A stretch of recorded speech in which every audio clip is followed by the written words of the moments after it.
Before we start, I would like to announce that we have live streaming over the internet on 2 channels, in Turkish and in English, as we have also other countries interested in our debates today.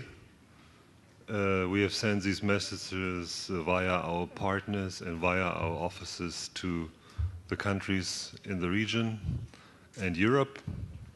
We do have Twitter and Facebook here, so what we discuss is known to a wider public, wider than only the ones who are here in this room. Dear former Minister of Justice of Germany, dear guests from abroad, dear participants, ladies and gentlemen, I'd like to welcome you on behalf of the Friedrich Ebert Foundation. My name is Michael Meier. I'm the director of the Friedrich Ebert Foundation here in Turkey. Before I say a few words about Constitution, let me just introduce very briefly the Ebert Foundation.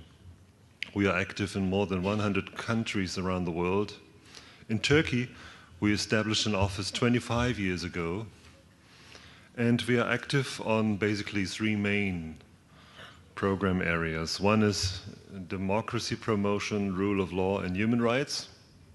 The second is social issues, and the third is foreign policy. Dear participants, today we have invited representatives of the civil society from 10 countries of this region to discuss their experiences in the process of constitution making.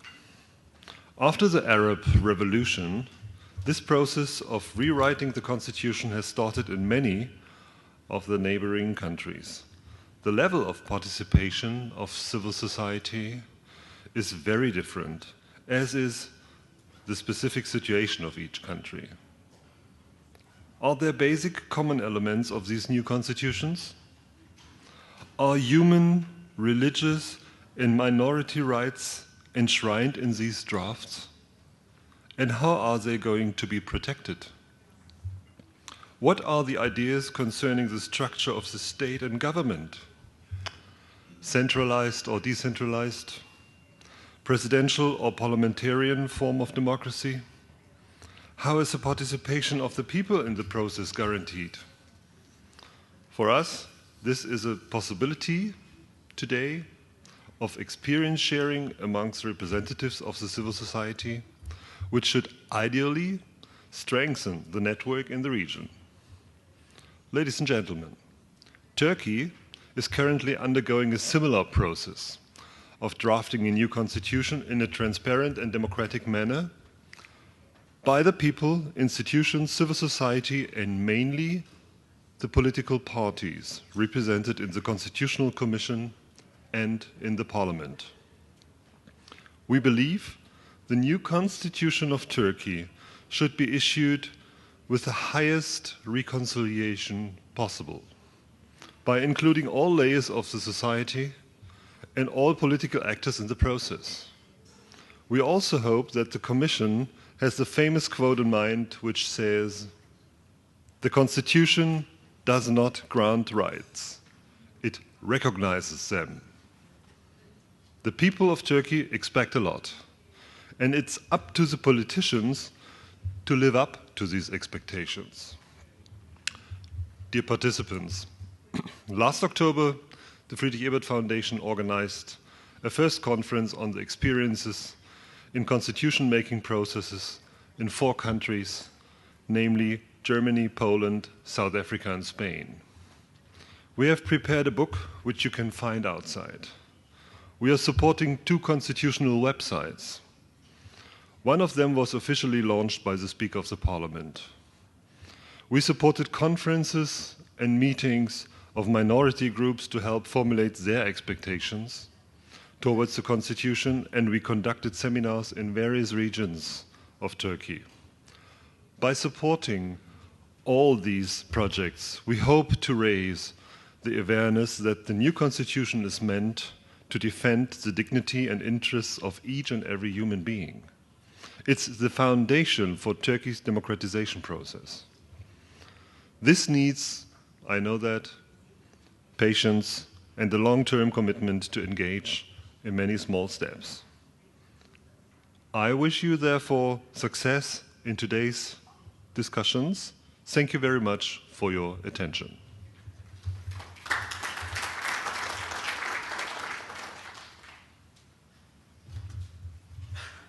That is indeed great production. Hello, everyone. Welcome all to this meeting. I'll fast forward and make up for the time that is traditionally lost in the Alaturka or Ala regional way, so that the meeting can proceed on time. I'm Emel Kurma. I'm with the Helsinki Citizens Assembly for a long time, and the organization has been around in Turkey and across the Balkans and Caucasus and partly in Europe, based on the whole idea that it's citizens that matter and count for as a guarantee of our togetherness, of building the togetherness of societies, of multiplicities, of diversity. So that's how, in our mind, we understood the constitutional process. It's a reflection of how we constitute the rules of the game of our togetherness.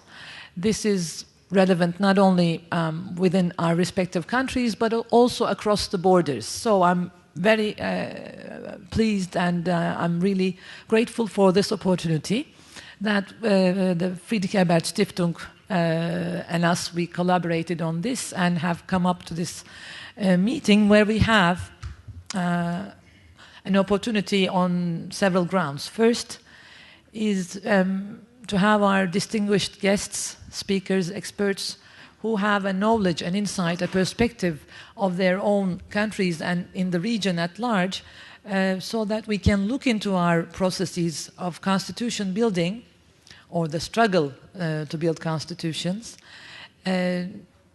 towards democratization as a component of the democratization across our region. We can look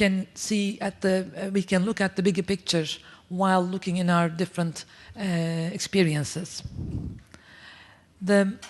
It's a pity that I do not speak any Arabic or Farsi, and this has been an ache in my heart. It's somehow the ties of Turkey to the region has been cut off for some time, and one main binding vein or link was the language.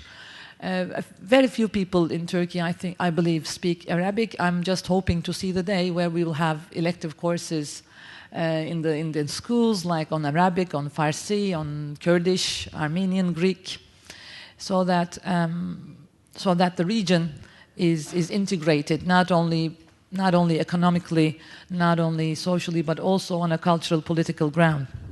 And with that remark, at the beginning of the meeting, rather than at the very end, I thank our interpreters, who I will get their applause at the very end, but now I thank them for having us, making us possible to speak to each other through English.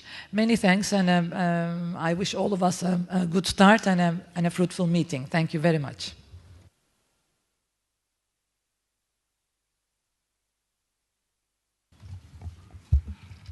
Everyone here okay?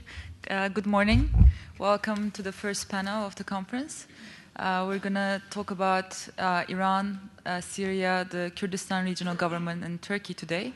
We're going to have 4 speakers, one of whom is, we're assuming, on his way, Mr. Çandar. We have 4 speakers, each distinguished in their respective fields, and I'm going to start by introducing Abbas Vali, who's going to be our first speaker. Professor Vali obtained a BA in political science from the National University of Iran in 1973, after which he moved to the UK to do his graduate studies in modern political and social theory. He obtained a master's degree in politics from the University of Kiel in 1976. He then received his PhD in sociology from the University of London in 1983. This was followed by a postdoctoral research fellowship funded by the Economic and Social Research Council in 1984. And then Abbas Vali began his academic career in 1986 in the Department of Political Theory and Government at the University of Wales, Swansea. He was invited by the Kurdistan regional government to establish a university in Erbil in 2005. And then he was the vice chancellor of the Kurdistan University of Kurdistan, before he was removed for disagreements with the KRG over the management of the university in May of 2008. Professor Vali is now teaching, has since then been teaching modern social and political theory in the Department of Sociology at the Bosphorus University in Istanbul. What is yours?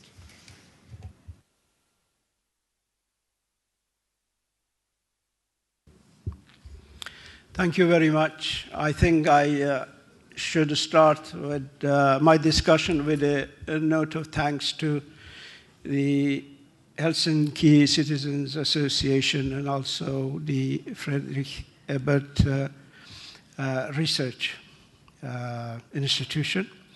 Talking of Friedrich Ebert, I just remembered that his name is extremely relevant with what we are discussing now. He was part of a great constitutional assembly after the First World War in Germany, along with many luminaries such as Max Weber, Otto Kritzheimer, and Carl Schmitt, and Franz Neumann, and others. And they did some of the greatest works ever on theoretically and legally on the writing and character of a democratic constitution. What has left from this is a staff of teaching in graduate studies. And it is only befitting that this may be in a very small way a continuation of what they did in 1918 and 1919 in Germany.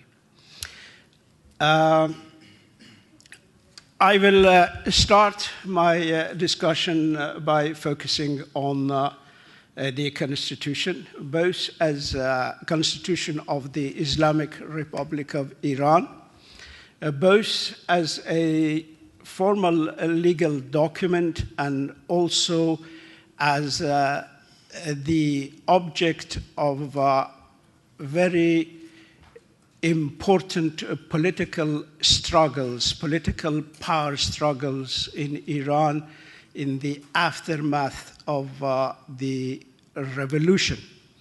The document of, it is only befitting to locate this formal legal document in its appropriate political and sociological context, because the document carries the mark of those situations. This is a document which very much signifies the predominance of Shi'i religious forces in Iran. And to that extent, it is an evidence of the political power struggle which went on in Iran after the revolution. The document of the Constitution of Islamic Republic is one of the most strange legal documents, political legal documents anywhere in the world. Its constitution, its structure, and its discursive structure, so to speak, are very evidently paradoxical. And this paradox also shows the nature of political power struggle involved in making this document, and also the character of forces which were involved in this. I am emphasizing this because this will have extremely important relevance to what is going on in Turkey now. But I believe that it would be simplistic to try to focus on the document without looking at the context, political context, and power struggle which is going on behind the scene to write and formulate this document. The paradoxical nature of the document of the Constitution of Islamic Republic arises from the fact that this is the only constitution that I know of, to my knowledge, in the world, which contains two diametrically opposed conceptions of sovereignty. Every constitution has a conception, one conception of sovereignty. This conception signifies the state power, which is thereby codified in the Constitution, and this codification is presented as law to the citizens, which defines both the identity of the state as well as its relationship to the citizens. In the Constitution of the Islamic Republic, we have a very strange situation in which we have two conceptions of sovereignty. If you read the document of the Constitution, in the Article 1 of the Constitution says that power emanates from the united will of the Islamic nation of Iran. That is what it says in the Article 1 of the document, whereby it is a kind of representation of the doctrine, democratic doctrine of popular sovereignty, whereby power is said to derive from the united will of the people or the nation. But if we go further to Articles 5, 55, 56, 57, we see quite a different story. There it says that power is only attribute of the divine. It is the attribute of God, and it is delegated to us by God to manage our affairs. Here we have a conception of power and sovereignty which is fundamentally different from the one which is stated in the Article 1. These two different different perceptions of power, different conceptions of power, different representation of the nature of power, and it is subsequent codification, and it is subsequent arrangement, institutional arrangement in the Constitution, shows the nature of the conflict in Iran after the revolution.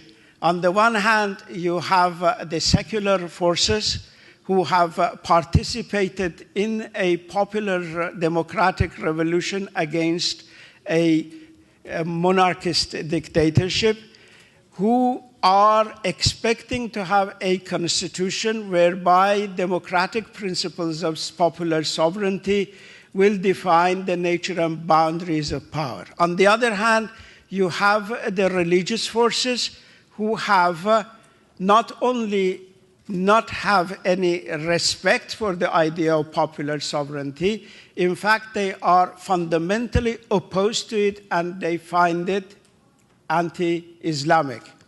I refer you here to the writings of prominent Islamists, not only in Iran. If you look at in Iran, the context of Iran, writings of Ayatollah Khomeini in the context of wider context, Egypt, if you look at the writings of Sayyid Qutb, if you look in India, to writings of Maulana Maududi, the first political position that they take is against what they will call the Western, alien, and non-Islamic conception of popular sovereignty and democratic rule.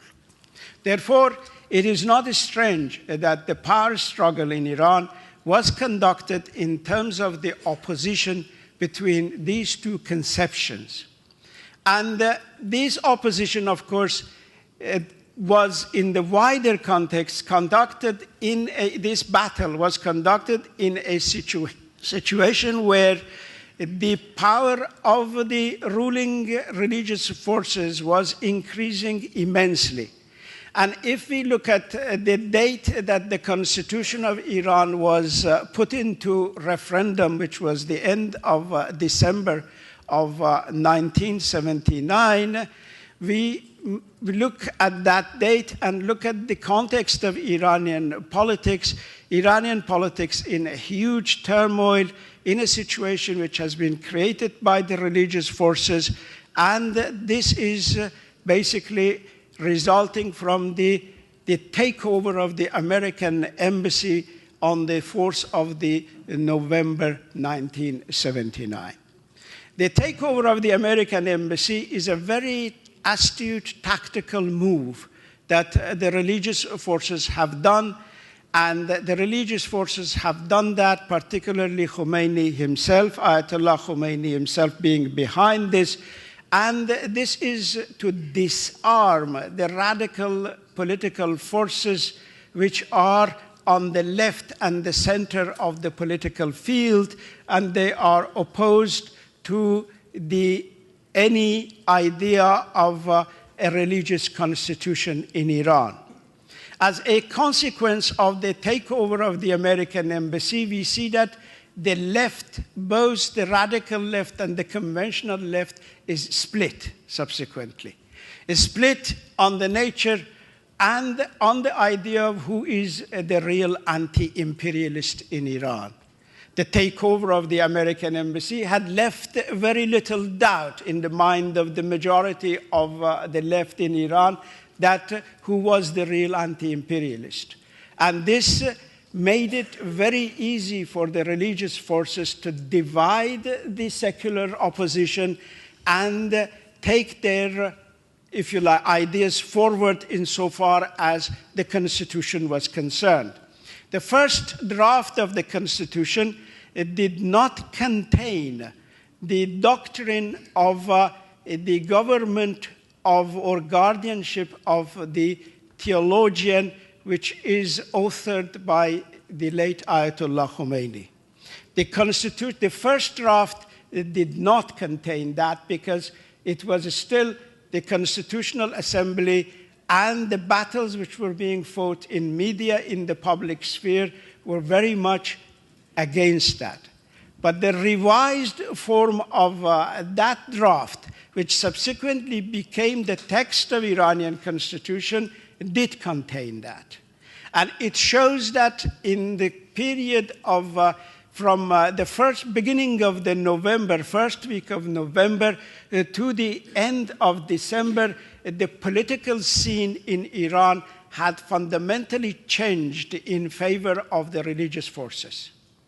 And the religious forces had succeeded to incorporate the doctrine of Vilayat-e-Faqih into the constitution as the fundamental base and the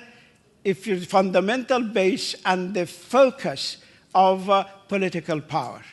In relation to that, the doctrine of popular sovereignty, which still exists in aspects of the Constitution, became terribly marginal. The Constitution remained paradoxical, and this paradox persists today. And ever since the late December, end of the December of 1979, the Iranian constitution has been through changes. But these changes also have been carried forth and have been accomplished by the dominant religious forces. The first changes came soon after the ratification of the constitution, which was the change of the political system. The prime ministership was removed when American presidential system was incorporated. The second change which came was more important, and that came in after 10 years in 1989, after 10 years after the ratification of the Constitution, and this time the doctrine of the government of the theologian, which is based on the principle of this divine sovereignty and sovereignty of God, was revised and consolidated. The doctrine was changed from the doctrine of the rule and government of theologian to the absolute rule of the government, the absolute rule of wilaye mutlaqe faqih, the absolute ruler, which means that whatever even was there of the democratic principle in the constitution were simply, they became ceremonial things, ceremonial. Despite the fact, one might say that yes, Iran continued holding periodical elections, Iran continued having parliament, it did continue holding periodical election, and it does still hold periodical election. We had only 1, 2, 3 months ago. That is not the point. But the point is here that this doctrine of wilayat faqih, which is a Shi'i doctrine, which says that in the absence of the 12th Shi'i Imam, which has gone on a cultation, and in the absence of his rule, which is the only righteous rule to which Muslims should submit, in the absence of his rule and in his own absence, it is only the grand clergy which, if you like, legitimately acceptable rulers in the country. In other words, it is a doctrine which, on the basis of the Shi'i principle of imama, justifies the rule, the absolute rule of the Shi'i theologian in the country. But to say that, yes, there were periodic rules and there are periodic elections, yes, but this institution of wilayat faqih has subsequently in Iran also created its own institutions, such as the Guardian Council, such as the Council of Experts, such as the Expediency Council. These are incorporated into the Constitution, and their rule is always supreme and prior and prevails over all other institutions which are related to the formal structure of the government. For instance, the Council of Guardian has been given the right, the Guardian Council, to vet and choose from those who come up as who become candidates for the parliament. And if this council rejects a candidacy of a candidate, that candidate has been disqualified and cannot stay. So we can see that, yes, there are periodic elections, but these periodic elections must go through the filter of wilayat faqih and its institutions. And what is, however, just few words, I have very little time to say that the idea of constitution and it is notion of the absolute rule, which has been incorporated into the Constitution, has always been a subject of dispute and struggle in Iran ever since 1979. And never this issue had come up more forcefully forcefully than recently, that is 3 years ago, nearly 3 years ago, after what may be called the coup d'etat of July 19, 2009, whereby the result of the elections annulled and the winners of the elections were, if you like, disqualified from taking presidency. It was a presidential election. And there were, by popular consent, there was a huge degree of ballot rigging and all other forms of disqualification of the legitimate candidate. After this, we have the start of the Green Movement, which is a democratic movement for change in Iran. And in the context of the discourse of the Green Movement, we have the quest for the change of constitution. There are three fundamental ideas as to what has to be done with the constitution of the Islamic Republic if there is a political change in Iran. One is that the constitution of Islamic Republic is okay, but it has been practiced wrongly. And this is clearly the position of the political Islamist reformists inside the movement, and they are very strong. They do not budge from the idea that the Islamic character of this constitution and by same token, the Islamic character of the government must change. There is, however, another trend among the religious opposition in Iran, which says that the constitution has to be revised and it has to be amended, whereby the religious section of it, which is based on Khomeini's, Ayatollah Khomeini's doctrine of Vilayat-e-Faqih, should be taken out, and that the democratic principle of popular sovereignty should become the only basis of the definition of power and representation of power in Iran. There is, of course, then another position here, and that position is this, that this constitution has been part of the oppressive regime that has been established in Iran after 1979. It has been instrumental in the creation of this oppression, and this constitution must go. And in the context of what is going on in Iran, after particularly the advent of the democratic movement on June, July of 2009, what I would say is that those positions which are trying to revise the constitution by keeping the constitution and retaining its religious character seem to be not part of the solution, but a part of the problem. And I think the paradox of existing in the constitution of the Islamic Republic of Iran has been sorted out by the movement of the political forces. That constitution is defunct more than ever, particularly after the coup d'etat of June, July of 2009. Thank you.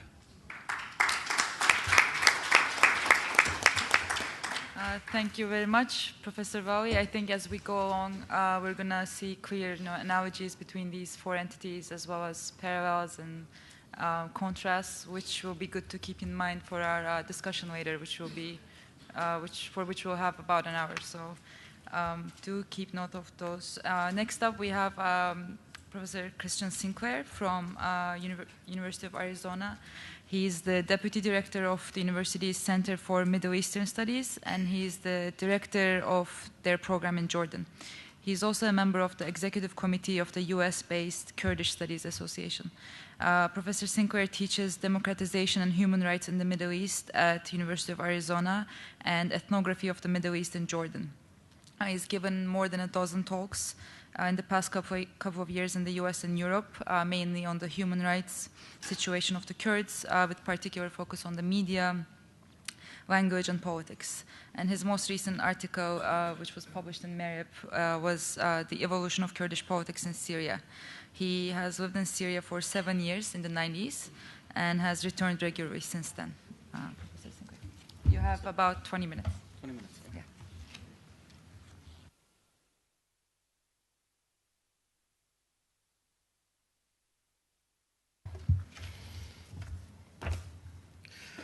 First, I want to thank the conference organizers for inviting me. I think you've probably noticed that I will be the only one who's actually not from the country that I'm speaking about, whereas everyone else is from that region. So I feel particularly honored that I would be invited all the way from Arizona to speak here in Istanbul. And as Nigâr said, I spent 7 years living in Syria, returned quite frequently, most recently last March, leaving the day that everything started in Daraa. And today, I was trying to figure out the best way in which to kind of explain what the current situation is. And I think that I've come up with an analysis that will do justice to that by examining the past constitutions of Syria and really examining how those have changed over time based on regional events, so that we can see why there's so many roadblocks today with the opposition groups. So with that, I'll start. Abraham Lincoln, 16th President of the United States, argued in his first inaugural address in March of 1861, just over 150 years ago, that there can be no exercise of the right to revolution when no substantial constitutional rights are threatened. His exact words were, "If by the mere force of numbers a majority should deprive a minority of any clearly written constitutional right, it might, in a moral point of view, justify revolution. Certainly would, if such right were a vital one." I think protesters across the Middle East today, based on Mr. Lincoln's words, have been justified in their revolutions. Surely many constitutional rights, many vital ones, over many decades have been denied to minority and other groups. The justification for these revolutions, that is, one group depriving another group of its rights, must not be repeated. It is essential that any new constitution, regardless of the makeup of the country, ensure the rights of its citizens through constitutional checks and limitations. But I'm not here this morning to talk about generalities and constitutional issues. I will refer to them, but really I was invited here specifically to speak about Syria. So Syria, now some 13 months into a bloody uprising, is a country of rich diversity, cultures, languages, and various ethnicities. However, the dominant ideology of the country, one enshrined in the constitution, is that of Arab nationalism. This leaves little or no room for expressions of non-Arab identity. Add that mix to the totalitarian nature of the country's repressive regime, and you're left with a gaping human rights hole, a hole that can only be filled with a new constitution and a total restructuring of the state.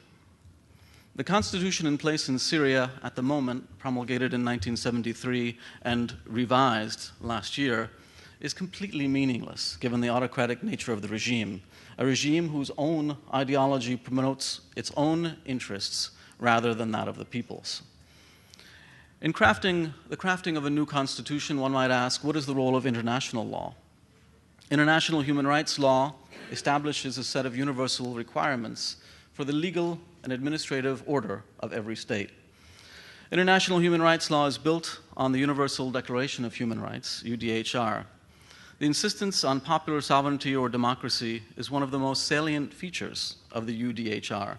Article 21.3 reads in part, "The will of the people shall be the basis of the authority of the government." That notion of the will of the people somehow got lost along the way in Syria's history, to a point where, as I just mentioned, it is now the needs of the state shall be the basis of the authority of the government. This then begs the question for the moment, who will form the people upon which the authority of a future Syrian government will rest? Right now, perhaps the people in question have manifested themselves in the form of the Syrian National Council, or the SNC. The SNC has been named the legitimate representative of the Syrian people. But does the SNC truly represent the people? With accusations of foreign influence and declarations from the SNC leadership that a certain minority group will not be given group rights, Syria might be on the way to a new constitution, but will it be an enlightened document offering true democratic citizenship, or simply more of the same?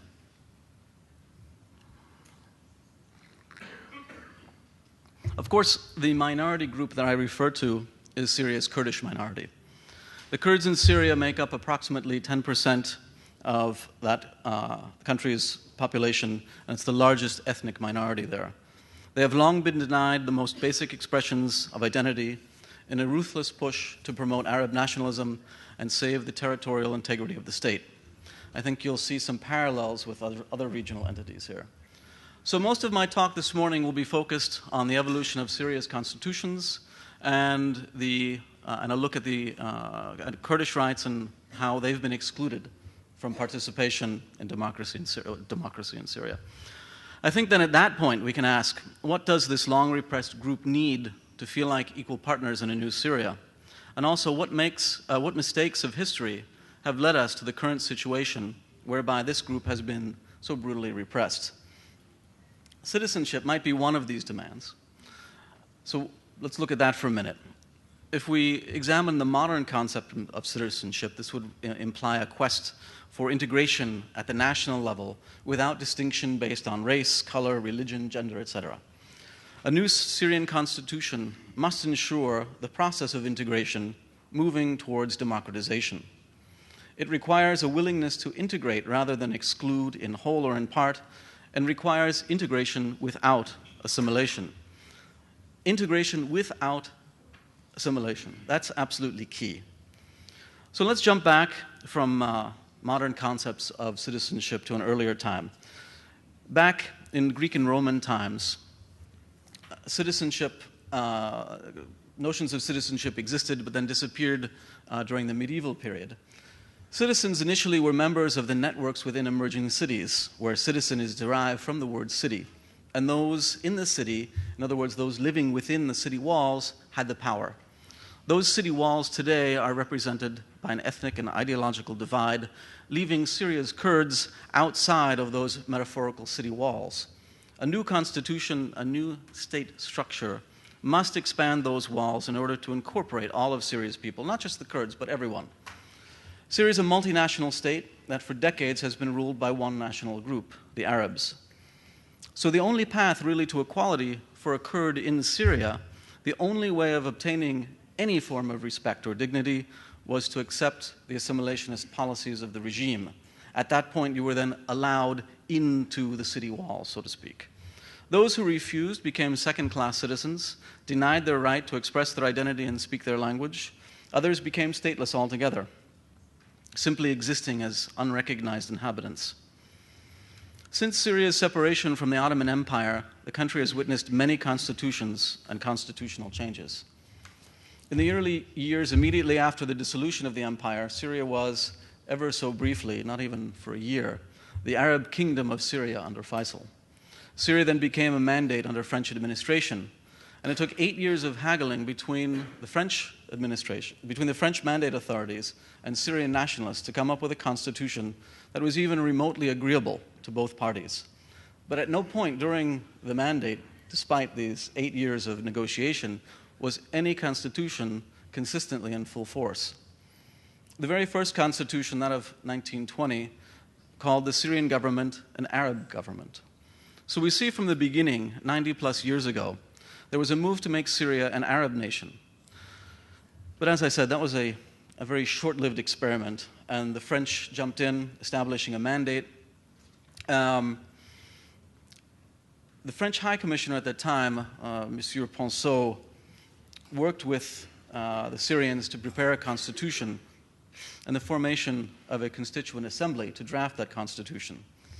That was in the late 20s. And around that time, a Kurdish delegation petitioned the French mandate authorities in Syria for political, cultural, and linguistic rights, including the use of Kurdish as a medium for teaching in the Kurdish regions of the country. You can see, even from the very beginnings, these same demands were being asked. However, examining the leanings towards the Kurds of the newly formed government in Ankara under Ataturk and the predominantly Kurdish British-administrated Vilayet of Mosul, the French declined to offer any concessions to Syria's Kurds. The reason was that the fear that it might encourage nationalist aspirations. So eventually a constitution was drafted, although the French felt that it overstepped the bounds of the mandate and was in contradiction with France's mandatory powers. So they decided to take the constitution back to France, eliminate some of the lines, and add an article, Article 116, ensuring French control of the country. Jumping ahead a few years, in 1946, Syria eventually did gain independence, and their new constitution was simply the removal of that Article 116. In 1948, another regional development affected the long-term evolution of Syria's many constitutions, that being the creation of the State of Israel. For the first time in Syria's constitution of 1950, we see the addition of an article stating that Syria is a part of the Arab nation.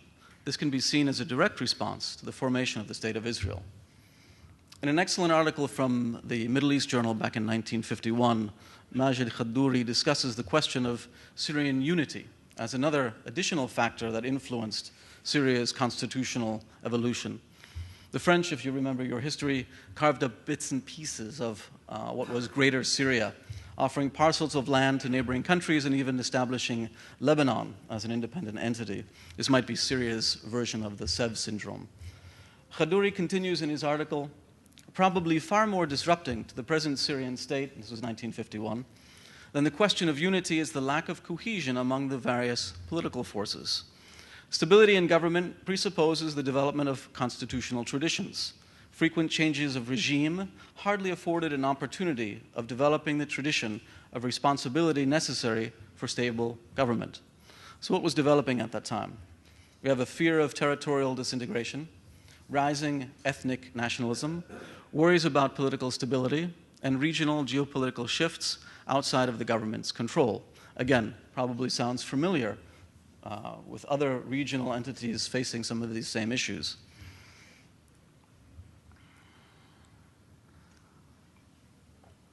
In 1953, another constitution was declared in which we now see in Article 3 that the Syrian Republic, and at this point there was no Arab, it was just the Syrian Republic, that the Syrian Republic should pursue the goal of a united Arab nation.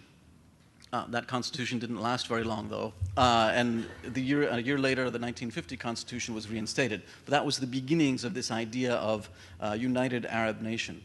At the same time, during the 50s, a large-scale Kurdish political movement emerged to counter what was happening with the Arab nationalist movement. The demands at that time, so now we're jumping ahead from the 20s, when the Kurdish delegation went to the Constituent Assembly in Damascus, to the 50s, what they wanted were, one, constitutional recognition of the existence of the Kurdish people in Syria and recognition of the Kurdish movement as their legal representative. Two, Kurdish participation in the administration of the state's affairs at the legislative, executive, and judicial levels. Three, establishing the Kurdish language as one of the official languages in Kurdish areas, and allotment of airtime for the transmission of Kurdish programs on Syrian radio and television, freedom of press for the Kurds, recognition of Nowruz as a national Kurdish holiday, and the establishment of administrative autonomy in Kurdish areas of Syria. This was seen, naturally, through the developing lens of fear of territorial disintegration, rising Arab nationalism, etc., and the Kurds were then slowly moving up the list as the young nation's biggest threat. From 1958 to 1961, Syria was united with Egypt to form the United Arab Republic, the UAR. And it was during this time that Arab nationalism really exploded. The union was an impetus to implement assimilation policies to safeguard the union. Just one example of what happened. Egyptian school teachers were sent to Syria, to the Kurdish regions of Syria, to replace the Kurdish teachers to oversee the Arabic-only language policies in the area. But the union only lasted 3 years, immediately upon which Syria changed its name now to the Syrian Arab Republic, and the Ba'ath Revolution followed in 1963. Recently, in an interview with the leader of the Syrian National Council, Burhan Ghalioun, published earlier this month in Rudaw, the Kurdish newspaper, Ghalioun said, "The Kurdish history in the pre-Ba'ath era was different from that of the Ba'ath era. Kurds are not different from other citizens in Syria. The feeling emerged under the Ba'ath because the Ba'ath Party really pursued a discriminatory, racist, and marginalizing policy against the Kurds. Ghalioun says that the Kurds were part of the political and social landscape and there were no problems prior to 1963. Perhaps this is a Syrian version of the Brotherhood myth. When the Ba'ath Party came to power in 1963, it simply continued the policy of denying Kurdish identity under the guise of promoting Arab nationalism. The temporary constitution of 1964 stated the following. Article 1, Syria is part of the Arab homeland, and the people of the Syrian Arab regime are a part of the Arab nation. They work and struggle to achieve the Arab nation's comprehensive unity. Article 22 stated that citizens exercise their rights and enjoy their freedoms in accordance with the law under the condition of not endangering the national security, the Arab unity, the Republic's institutions, and/or the goals of the popular socialist revolution. In 1969, a temporary constitution was announced, which included the article stating that the educational system aims at upbringing an Arab nationalist socialist generation.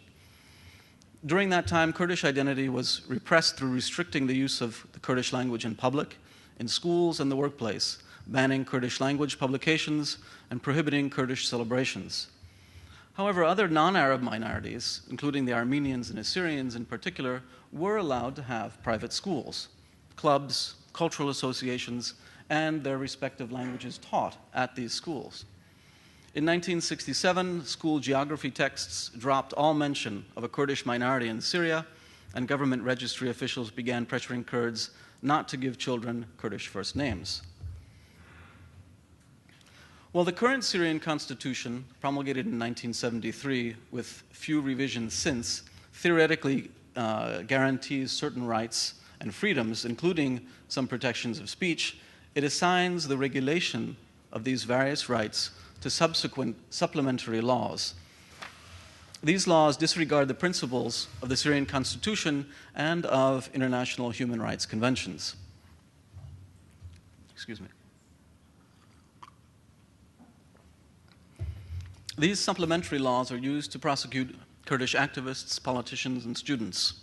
They are charged with attempting to sever a part of the Syrian territory to annex it to a foreign state, Article 267, involvement in cells seeking to weaken nationalist consciousness and to stir up racial sectarian strife, Article 285, involvement in an unauthorized organization, Article 288, and aggression aiming to incite civil war and sectarian fighting, Article 298, just to name a few of the examples.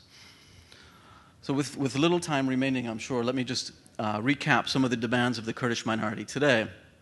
Mother tongue education in Kurdish, political and press freedoms, decriminalization of Kurdish identity, constitutional recognition of Kurdish identity, through constitutional recognition of Kurdish identity, and citizenship for all Kurds.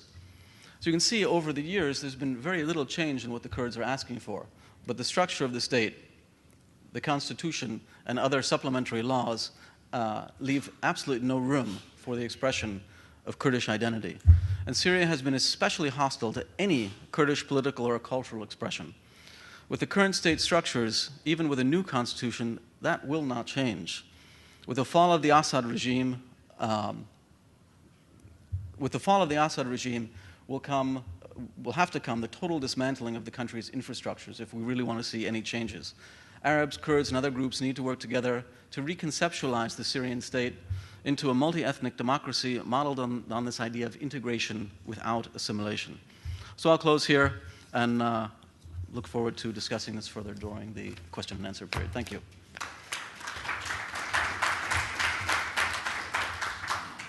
Thank you very much. I'll just straight ahead skip to the next speaker.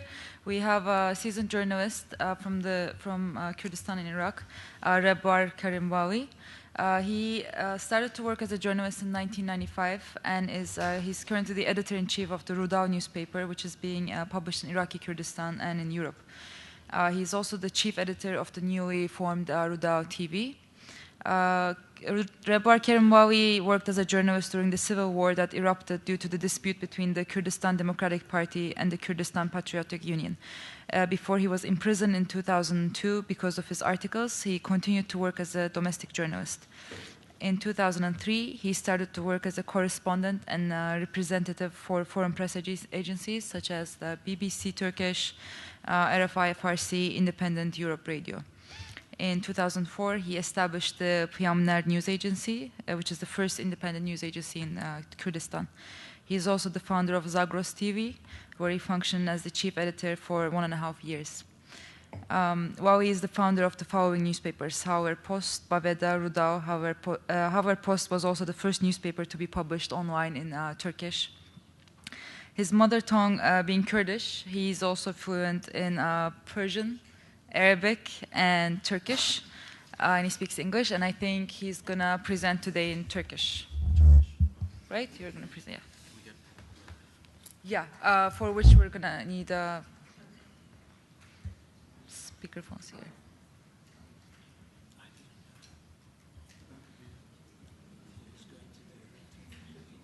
İki tane.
Good day to you all. I'm Kurdish. I come from Iraq, from Kurdistan, but I will speak in Turkish. As Cengiz Çandar says, since I'm Kurdish, I have created some confusion, I guess.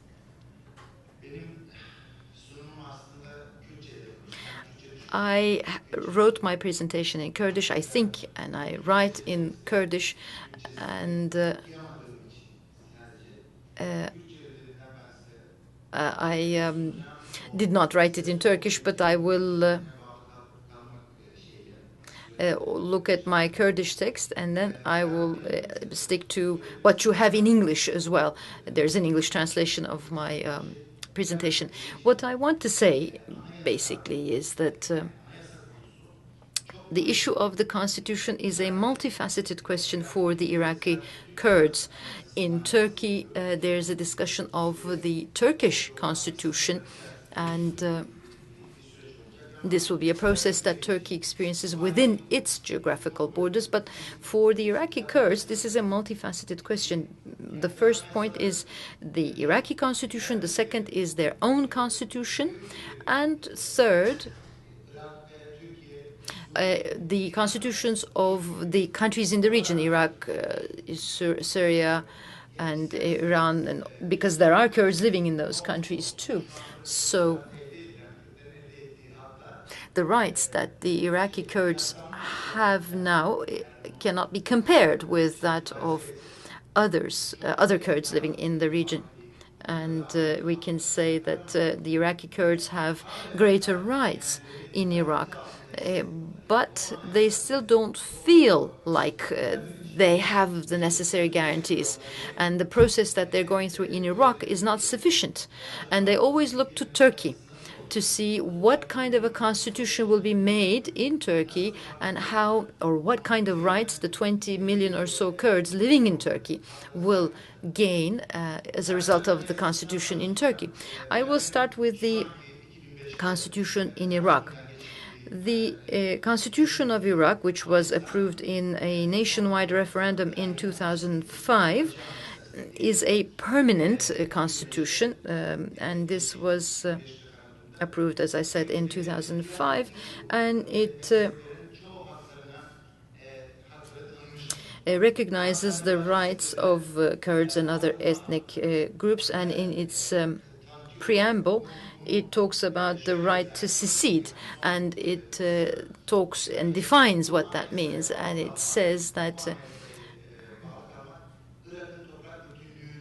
sticking to this constitution allows for territorial integrity and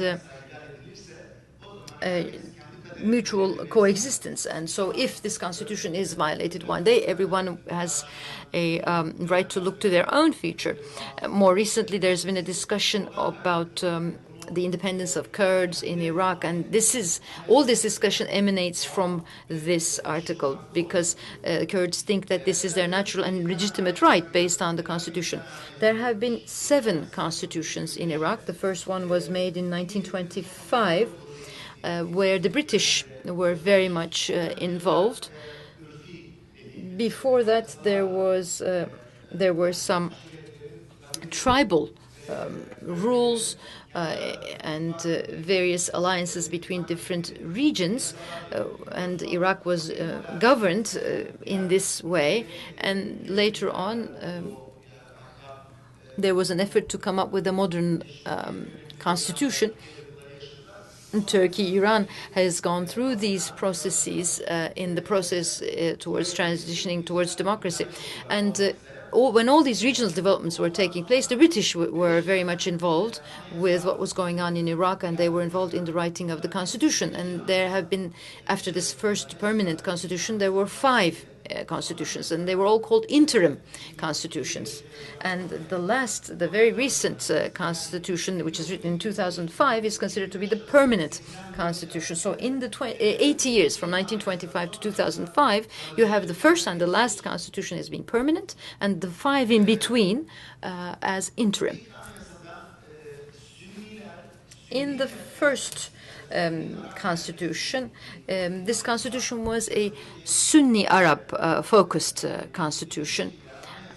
And so the constitution made them the identity of Iraq, the ones who are powerful.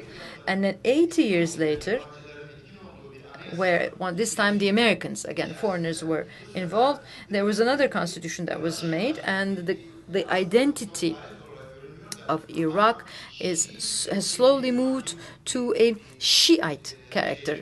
This is not perhaps very obvious, but this has been the direction.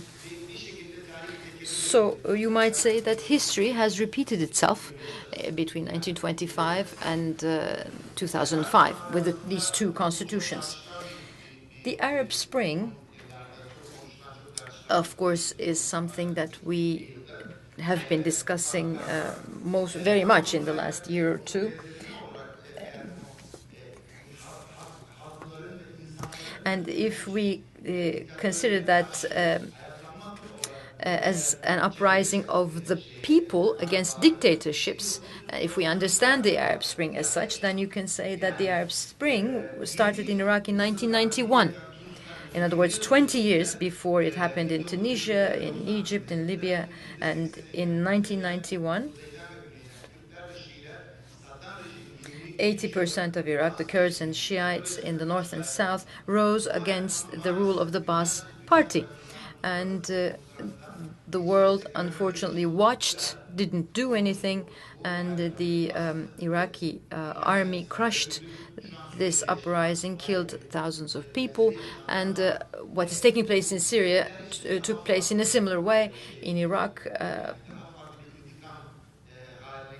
But this took on a different and a stronger, fiercer version of revenge against the Kurds. And that year, in April, millions of Kurds had to migrate. There was a major exodus. And the international community at the time did help, and the UN Security Council took Resolution 688 to protect the Kurdish people in Iraq and to provide for some safe havens, and this led to the creation of a no-fly zone.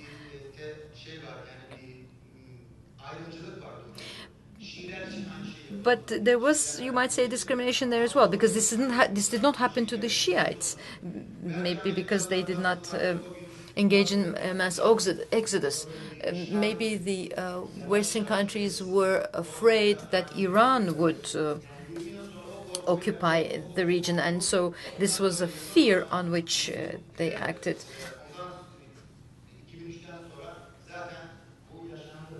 But we have seen the influence of Iran in that region after 2003. So what the West feared in 1991 came to pass in the 2000s. 12 years after the Iraqi Spring, in 2003,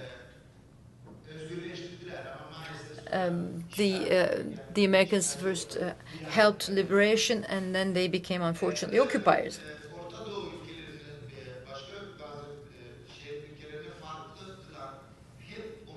What makes Iraq different than other countries in the Middle East is because there have always been armed groups fighting one another. So from the time of the establishment of birth of Iraq, there have always been some armed groups, and they have always fought each other, and they are always organized in groups. So when compared to Syria or other countries, the opposition in Iraq actually has been around for much longer. The Kurds, the Shia in Iraq have always organized themselves and have always fought central governments in Iraq. So much so that in the 60s, 70s, 80s, and 90s, these groups even had internal fighting, a civil war amongst themselves.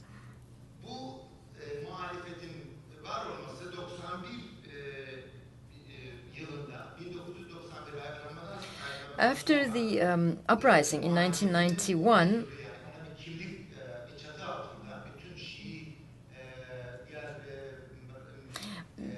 different religious groups, people coming from different ethnic backgrounds, Kurds, Shiites, secularists, all got together. And in 1992, there was a conference which was held in Kurdistan, and there this coming together of parties was announced. And then in 2002 in London, and in 2003 in Kurdistan, and after Saddam's fall in Syria, this opposition body met again.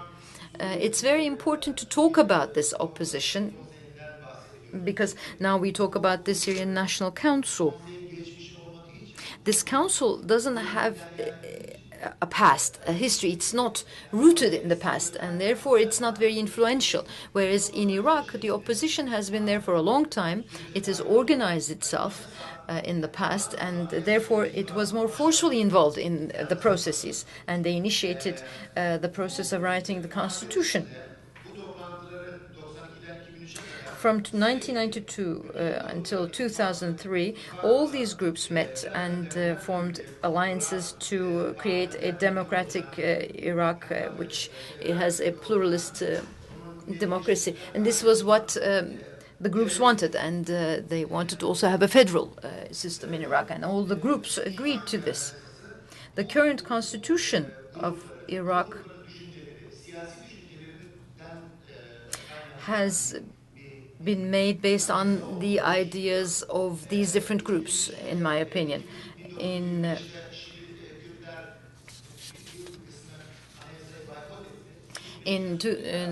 1925, many of the Kurds boycotted the constitution. In 2003, many of the Sunnis boycotted the constitution. But the international community, the Americans, wanted this constitution to be accepted so that it would be presented as an achievement.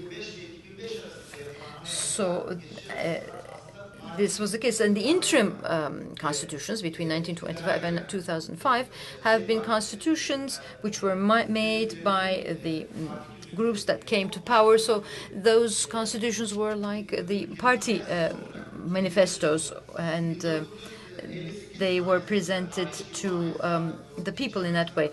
The 1958 constitution is an exception. Because that also accepts the Kurds as an important part of Iraq, and Kurdish is accepted as a second official language.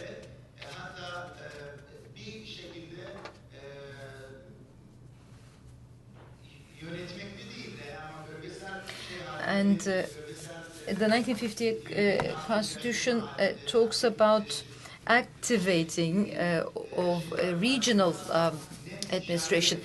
It doesn't specifically clearly say what it foresees, but this was at least mentioned in the 1958 constitution. In 1970, the Kurds made an agreement with Ahmet Hasan Bekir after the fighting, and the region, the Kurdistan region, was considered to be an autonomous zone. It was part of the interim constitution, but in reality, the bodies were powerless. There were elections. There was a legislature and an executive council which were established, and these groups were appointed by Saddam once every 4 years. There was a parliament building in Kurdistan, and that building is dating back from these 70s.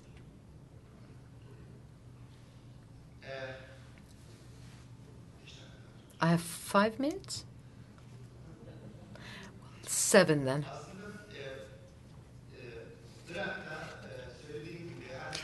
As I have said, parties that came to power in Iraq made their own laws and bylaws into a constitution, and Saddam is known to say, "What is the constitution? I'm the constitution. I'm writing it." Five minutes is very little for me.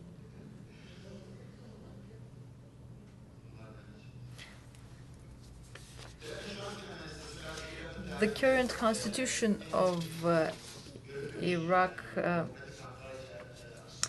has perhaps the greatest mention of rights, democracy, and pluralism.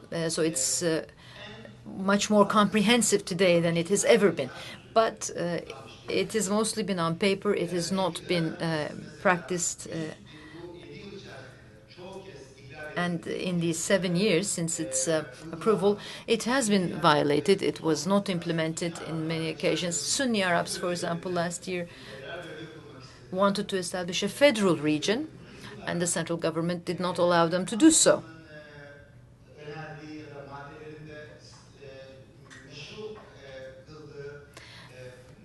The constitution, in its articles, legitimizes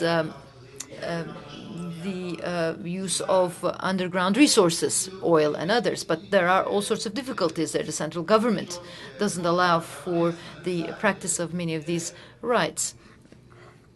So we see that the constitution remains just a document on paper for many of these issues.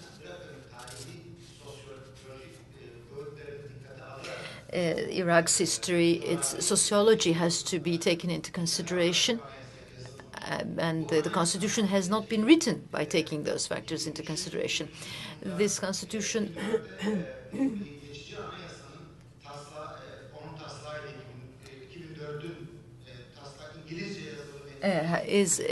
was actually written based on a text which was originally in English. So the constitution, when it was written, was in English first, and then it was translated to Arabic and Kurdish. And in 2005, that constitution became the permanent constitution of Iraq. The Iraqi constitution did not make Iraq into a unified democratic country. The Kurdistan region, you think, is a federal region, but it's actually a confederal region, and it doesn't emanate from the constitution. It's not a right enshrined in the constitution. That region already existed, and the constitution came afterwards and gave legitimacy to the fact.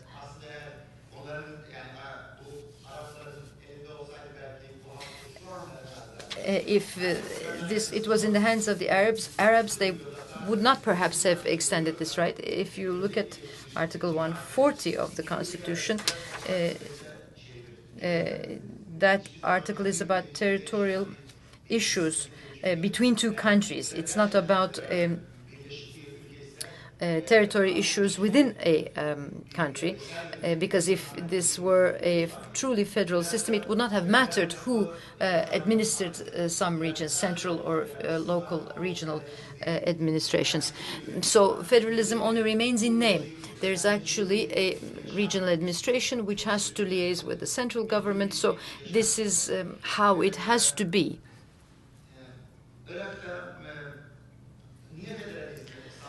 Why haven't we achieved to have federalism in Iraq? Because Iraq is moving towards division. I don't know how things will play out, but the fear is that this could be bloody, like in Bosnia, like in former Yugoslavia, or the question is whether it will be a soft transition, like between the Czechs and the Slovaks.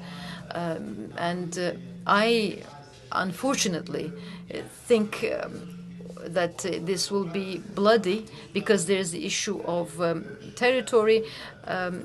Like in the case of Sudan, the South Sudan, it looked like it was working out fine, but then they're back in the conflict again. So the federal experience in Iraq has been unsuccessful. And there are many reasons for this. Kurds and Arabs never lived within the same roof in a country before, and there are many people of different ethnic origin in Iraq, but the Arabs always want to see themselves as part of the Arab world, and the Kurds continue to resist that because the Kurds want to see themselves as part of the Kurdish world. Kurds don't want to live with the Arabs. I can say this very openly. And if one day there is an opportunity for independence, if the conditions are right for it, then the Kurds will secede from the Arabs.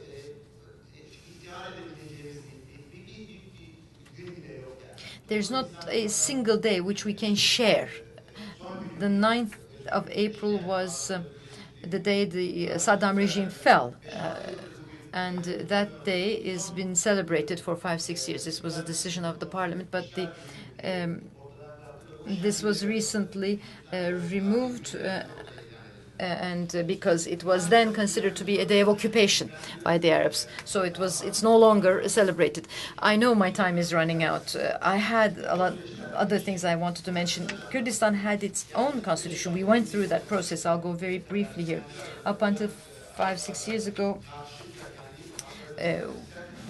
we've been discussing with the Arabs what we can do jointly, and we have also been discussing what we want for our own region.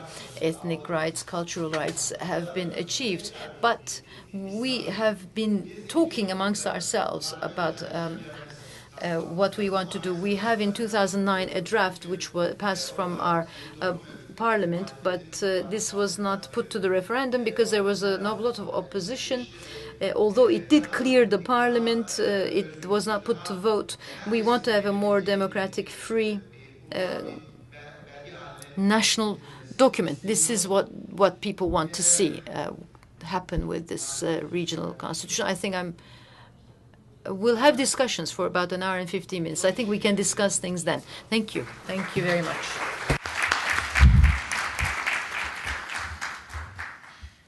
Evet, İngilizceye geçeyim tekrar. Thank you. Again, we see all these similarities that we see over, emerging themes, overarching themes that we're gonna get back to during our discussion. And of course, the Kurdish demands and Kurdish political opposition is the main one, which I'm sure Mr. Çandar will talk about. Cengiz Çandar, our next speaker, is a journalist and former war correspondent from Turkey. He began his career as a journalist in 1976 in the newspaper Vatan, after living some years in the Middle East and in Europe because of his opposition to the regime in Turkey following the military intervention here in 1971. He's an expert on the Middle East, especially Lebanon and Palestine and the Balkans, Bosnia specifically. Mr. Çandar worked for the Turkish news agency and for a number of leading Turkish papers, Cumhuriyet, Hürriyet, Referans, Güneş. Currently, he is a columnist at Radikal daily. Cengiz Çandar served as special advisor to the Turkish President Turgut Özal between 91 and 93. And between 1999 and 2000, he conducted research on Turkey in the 21st century as a public policy scholar at the Woodrow Wilson International Center for Scholars and as a senior fellow at the United States Institute of Peace. You have, again, 20 minutes. Thank you. It seems you found the most outdated CV of mine. I have a simpler and shorter one. The theme of, or the title of our conference is On the Road to New Constitution. So wherever that new constitution would be made in the North Africa and Middle East zone, any new constitution has to address to identity rights. And identity rights bring with itself the linguistic rights, language rights. So here I will use the privilege of talking to you in my native tongue, Turkish. So I switch to my native tongue as my and next constitutional right. Şimdi bu yeni anayasa.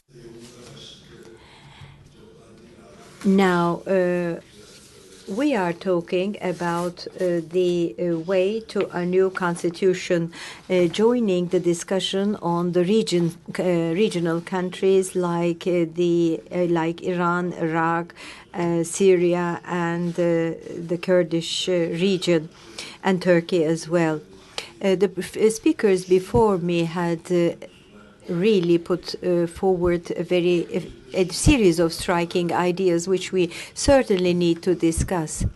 The terminology of the Arab Spring is, in my opinion, a contribution of the American media mostly. So, because this topic is not a seasonal topic, as the name implies.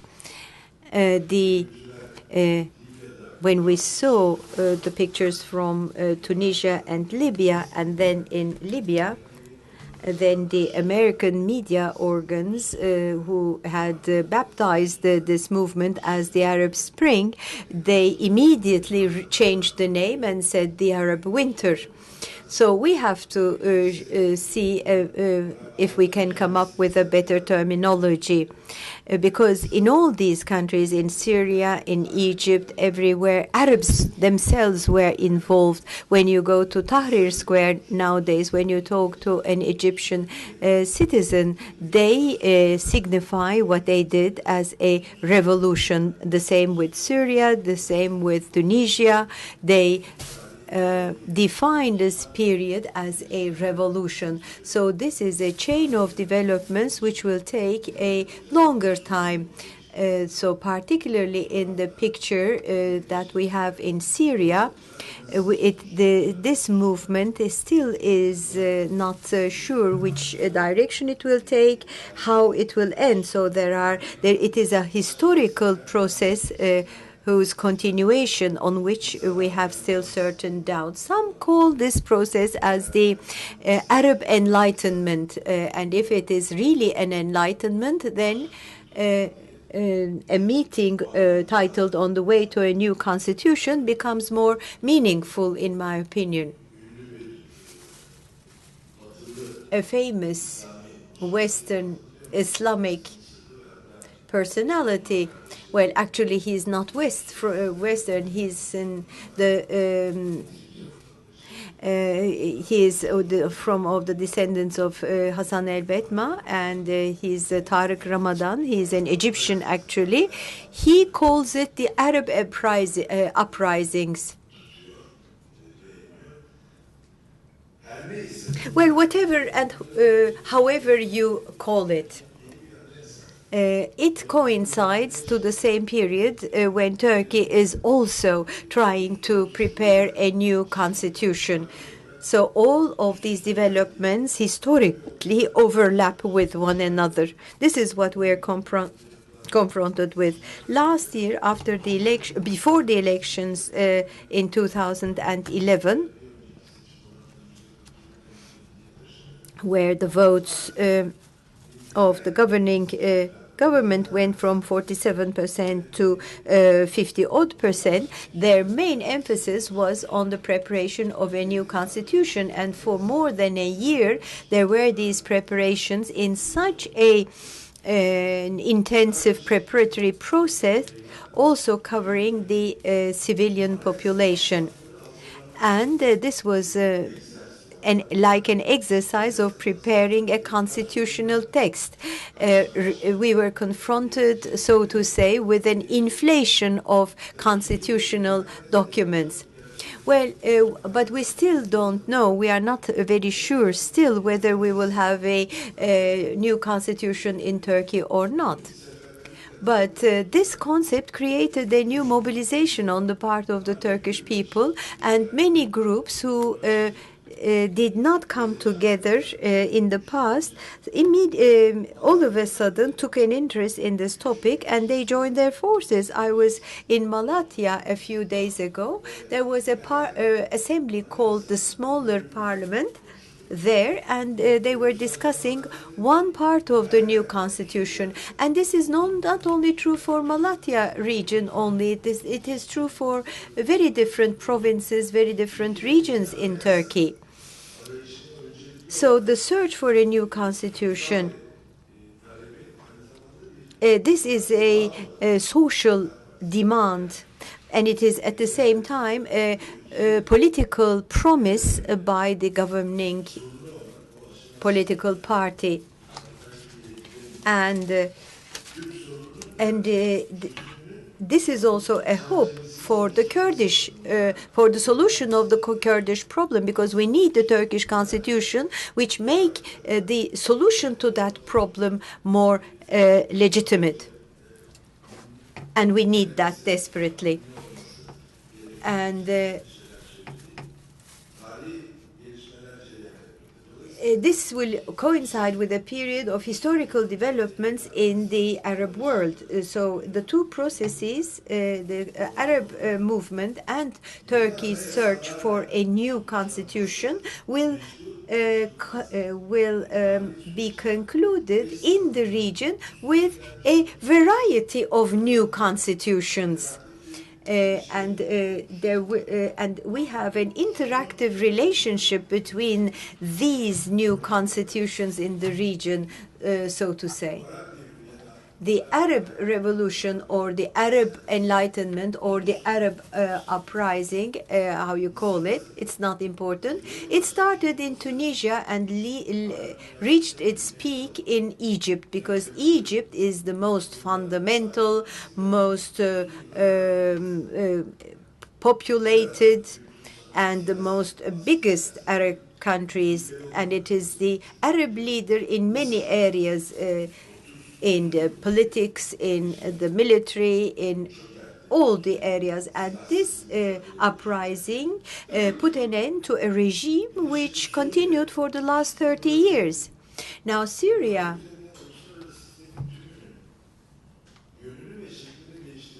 is undergoing developments that will change the future, not only of the region, but of other international relations too. That is what is happening in Syria right now.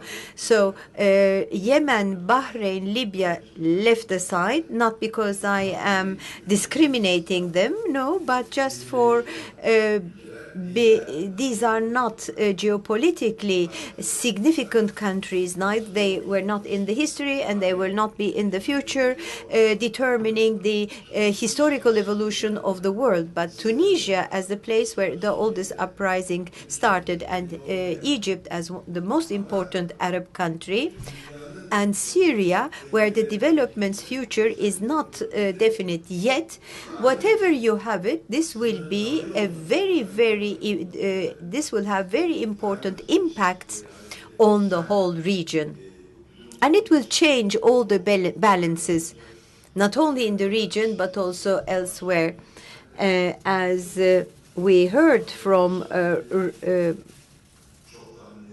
Rudaw, it is also developments in Syria triggered certain developments in Iraq too. So Turkey has interactive relations with all these countries, and this is a very striking reality. And Tunisia ended up with a government coalition with Ennahda being in the center.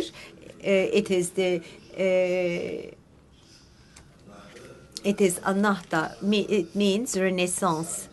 It is an Islamic country formed by Rashid el-Nushi, and it takes the system in Turkey as an example, and they have declared this several times. And with its present state, Turkey is an example for Tunisia, a center of attraction. And the same applies for Egypt. Turkey, again, has been an inspiration in the discussions of the formation of a new constitution. And I attended meetings in the new Egypt with the participation of the Muslim Brothers and other groups, and I saw that there was a very vivid discussion on how the new constitution should look like, and how in that constitution the division of powers between the newly elected president and the parliament, and how should the relationship between the military and the civilians should be regulated. And this is a very vivid discussion going on in Egypt right now, under the impression and the inspiration of the happenings in Turkey.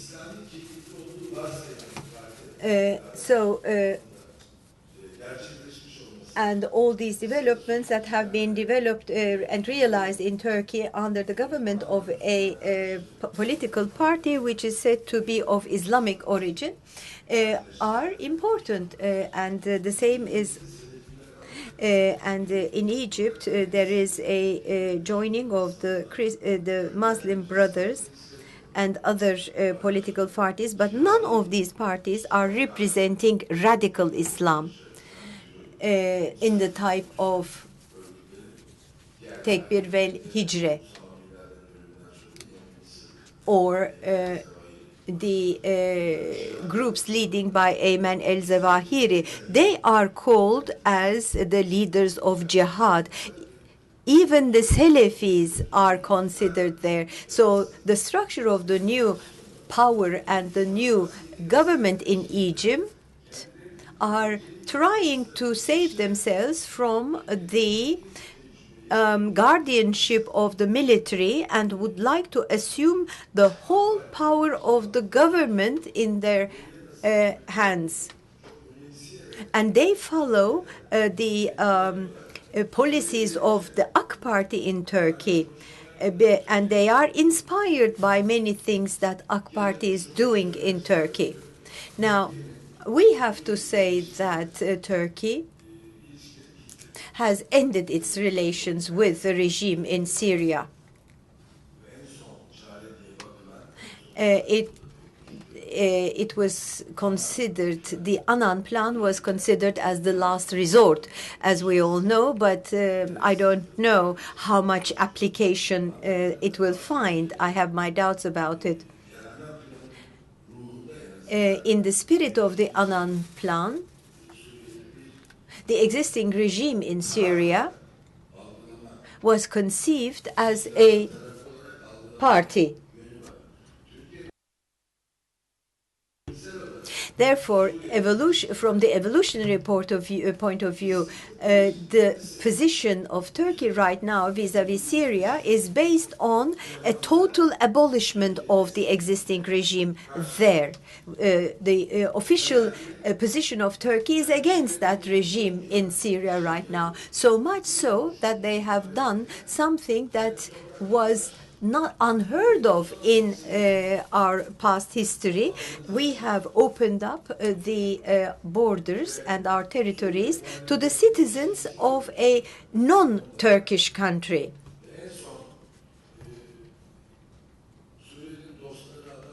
And the Friends of Turkey group, whereby 80, 90 UN member states came together, first in Tunisia, then in Paris, and then here.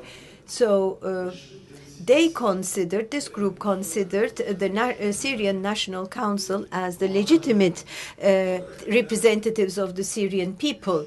And they have given thereby a big legitimacy to the National Council, Syrian National Council, which was established in Istanbul, and they are calling them the Meclis-i Istanbul, the Assembly of Istanbul. So in Arabic, it's called Meclis el-Watani el-Suriye, but we do not call it the terminology in Turkey is not parliament, but we call it as a council. But the Syrians in the Arabic language, they call it their parliament.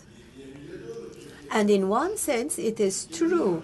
This was created here, and through the help of Turkey, and all the members, the governing groups, yes, they are not living in Turkey perhaps, but this is their headquarters here. And the Syrian National Council has gained power in the eyes of the international public opinion. And in order to do that, a future plan for Syria had to be developed, so that in the meetings of the group of Friends of Syria, this National Council would be supported. And that's what they did a month ago. In English, it is the National Covenant, and it is like a national agreement document. But that National Covenant, I know very well how it was prepared. And it is, you have the very strong fingerprints and footprints of Turkey on this document. The bureaucrats of Turkey and the opponents, the opposition groups of Syria came together in a district in Istanbul, and they wrote an important portion of this text of this covenant. And this is not a negative thing, but this shows merely how interactive Turkey is involved in the Arab Enlightenment. But all these developments, at the same time,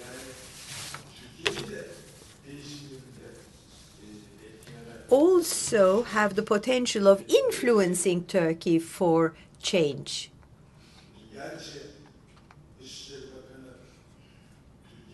The Turkish foreign minister is considered as the architect of Turkey's new Middle East policy. It is not only the foreign minister, but he is considered as the architect. So because but we have to consider the role of the prime minister as well, because otherwise that would be a bit dangerous for him. So the foreign minister, Mr. Ahmet Davutoğlu, 2 days ago made a statement in the Turkish parliament on the issue of Syria. And he said that apart from the change in the region, that Turkey was deeply involved in this process, but beyond that, he said that Turkey is managing and will manage, is governing and will govern this change in the region, he said. So what the Arab Spring, Arab Revolution, Arab Enlightenment, before all these discussions had even started, Ahmet Davutoğlu had already started a process, a policy of dialogue and close cooperation with the neighboring countries under the general terminology of peace with all neighbors, zero problem with the neighbors. So now we have problems with all the problems in the region, and they have, we have also a part in that. So all of a sudden, Turkey, together with the Arab Revolution or Arab Spring, Turkey is no longer as the protector of the status quo, but as a supporter of change in the region. The power, what we call the power, it may be a superpower or regional power, they continue their existence through a status quo. But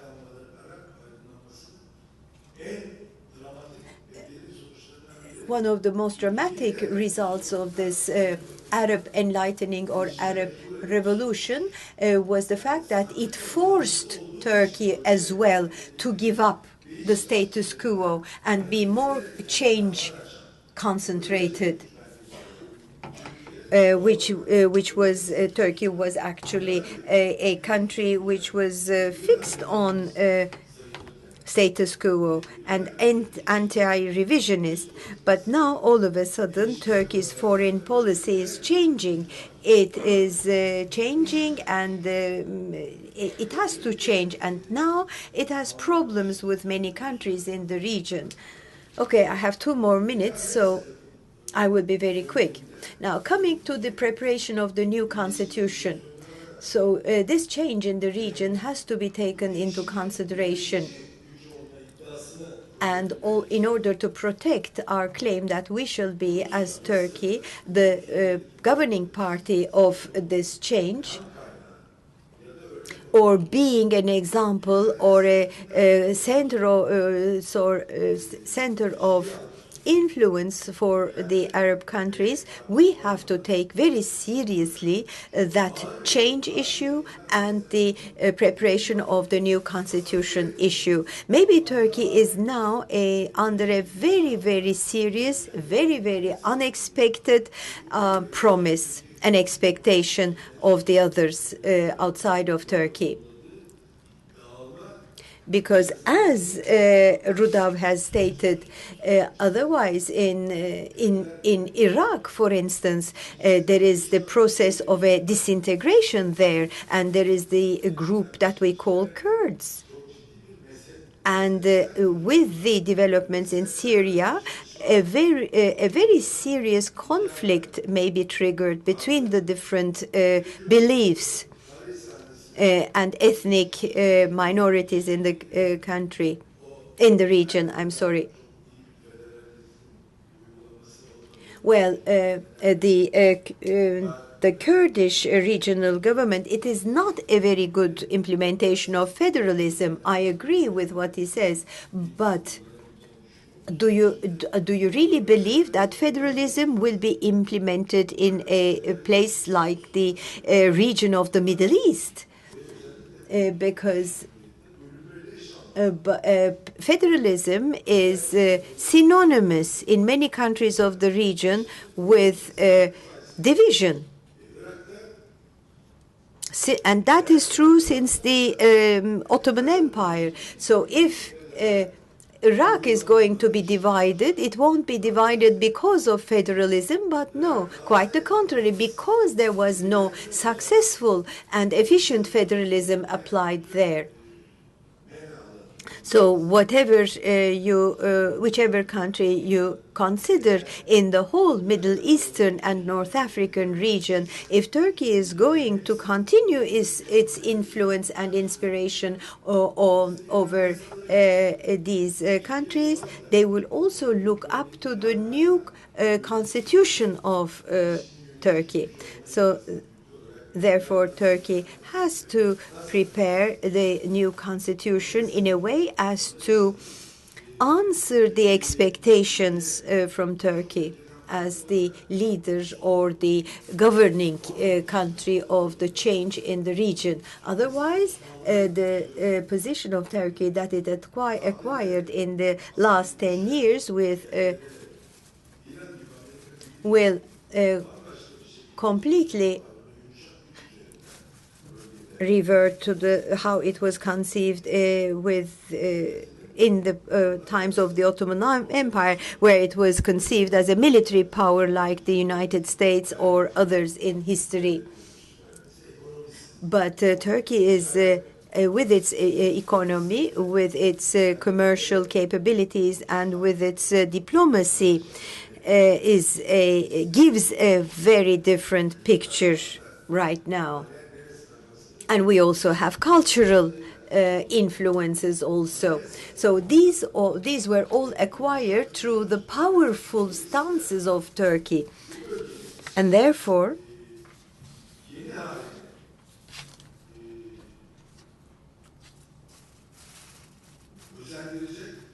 in order to make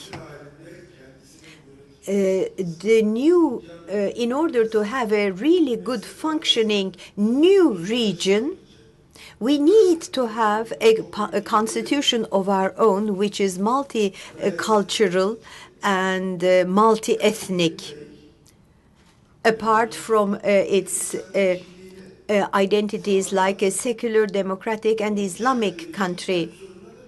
Which will also provide a solution to the Kurdish problem. We have to come up with such a constitution for it to be meaningful. If the position of Kurds in Iraq and in Syria is, with regard to their rights, much more progress than the Kurds in Turkey, then obviously that will not be a positive influence. But the new Turkish constitution as a whole will have to become meaningful, because the active policies of Turkey